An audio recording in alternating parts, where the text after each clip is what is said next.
In this class, let us learn about potentiometer. It is a device used to measure the potential difference. It is an ideal voltmeter. It consists of a long piece of resistance wire of uniform thickness, AC. The wire is cut into several pieces and placed side by side. The ends are connected by thick metal strips.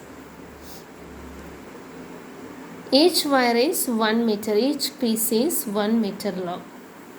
So here there are 4 pieces and the total length of the wire AC is 4 meters. Between the ends of potentiometer wire A and C, a battery is connected and a resistor in series with a resistor. The battery provides steady current through the potentiometer wire. The voltmeter measures the potential drop across a length AJ of the wire. According to Ohm's law, the voltage or the potential drop V is equal to IR, where the resistance R is equal to rho L by A. So V is equal to I into rho L by A. So we can write V proportional to L if rho I and A are constants. This is the principle of potentiometer. When steady current flows through a wire of uniform thickness, the potential drop across the wire is directly proportional to the length of the wire. That is V proportional to L. Or V is equal to a constant K into L, where the constant K is equal to V by L is known as potential gradient. The sensitivity of the potentiometer depends on the length of the potentiometer wire. As the length increases, the sensitivity increases. But as the length increases, the potential gradient decreases. Therefore, for a highly sensitive potentiometer, the potential gradient should be small.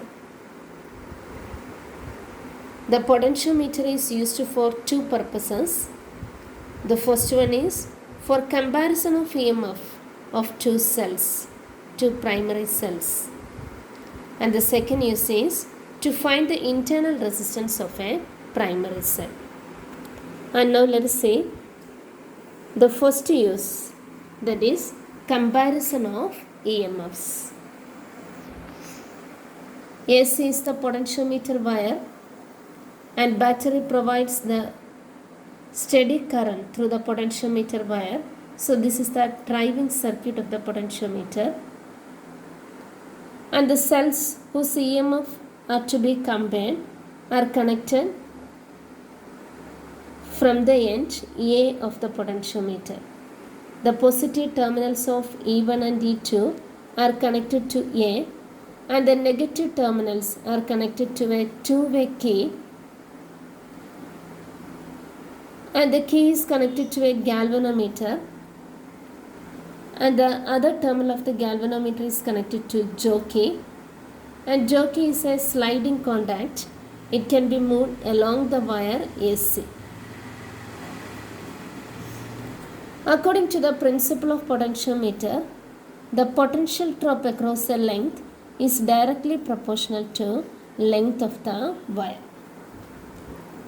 So first we are connecting E1. The potential difference across the cell E1 is applied to the potentiometer wire. And the jockey is moved along the wire and the balance point is found. It is the point where the galvanometer shows null deflection. let it be J1. And the length AJ1 is equal to L1. So according to the principle, for the cell E1, the potential difference, that is the EMF of the cell E1, is proportional to length L1. It is a balancing length. When the galvanometer shows null deflection, the potential difference across the terminals of a cell will be equal to the EMF. And in the second step, the cell E2 is included using two-way key. And the balance point J2 is found. AJ2 is the balancing length L2 for the cell E2. Therefore, we can write E2 proportional to L2. So, let us divide the equations. So, E1 by E2 is equal to L1 by L2. If you know the EMF of one cell, the EMF of the other cell can be found. And this is an ideal voltmeter because it works on the principle of null deflection. When the galvanometer shows null deflection, no current is drawn from the cell. So it can measure the EMF of the cell accurately. So this device, potentiometer, is also known as an ideal voltmeter. Thank you.